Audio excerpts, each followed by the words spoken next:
The President of the United States just had dinner with a black head of state, and this paper had to exist because no one else was going to tell you that.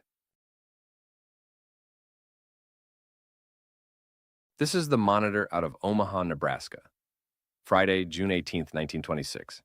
And right at the top of the masthead, it tells you exactly what it is. Nebraska's weekly newspaper devoted to the interests of colored Americans. $2 a year, 5 cents a copy, call it maybe 90 cents today.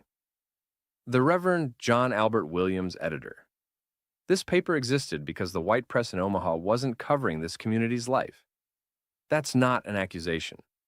That's just what the masthead is saying, plainly, to everyone who picks it up. And look at that banner headline.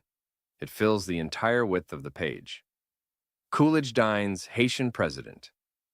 President Calvin Coolidge sat down to dinner with the president of Haiti. 2 cabinet members attended. Mrs. Hoover was there. The story notes that this was the first time a West Indian head of state had been a guest at the Coolidge table, and that the Haitian president arrived flanked by a troop of cavalrymen. This ran as the top story of the week. Not a footnote, not a diplomatic sidebar. The lead. Because for the readers of the Monitor, a black head of state breaking bread at the White House was absolutely front-page news. And they were right. Now come down to the middle of the page.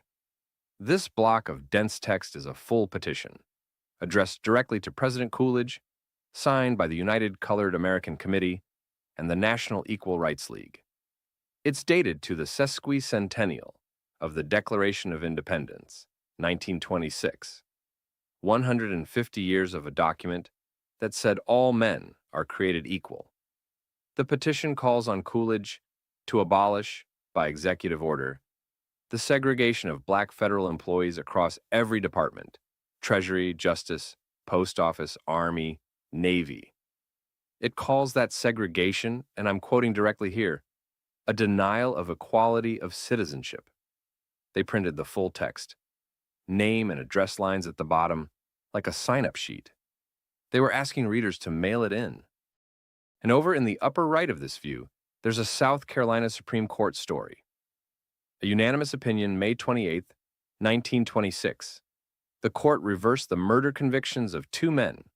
Denman Lohman, Clarence Lohman, and Bertha Lohman are named, after finding the sheriff's conduct of searching the home without authority was improper, and that the defendants hadn't been properly protected from the crowd.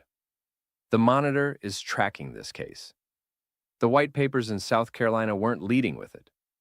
This paper was. Every story on this page, the Haitian president at dinner, the segregation petition, the court reversal, was being covered because no one else would. The Monitor wasn't supplementing the news. It was the news for an entire community that the mainstream press treated as invisible. One paper, 5 cents, doing the whole job. Another front page tomorrow. If that one stayed with you, keep us around.